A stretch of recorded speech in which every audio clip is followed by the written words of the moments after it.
Ang sabi ni Auntie Claire, hindi raw kakilala or kaibigan ng mga Marcos yung nahuli na si Mr. Mabanta.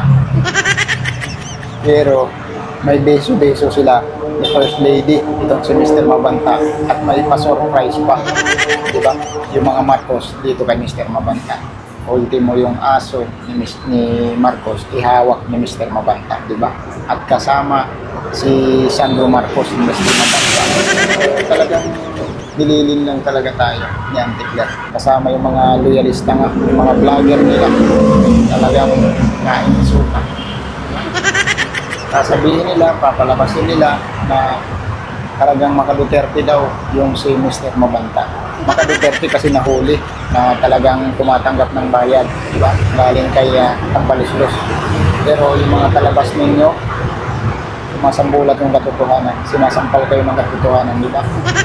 Pero pinapanindigan nyo yung mga kasinungalingan ninyo at saka yung mga pagiging tanga ninyo, lalo na yung mga vlogger, di ba? Sunod-sunuran kayo kay Auntie Claire, puro kasinungalingan.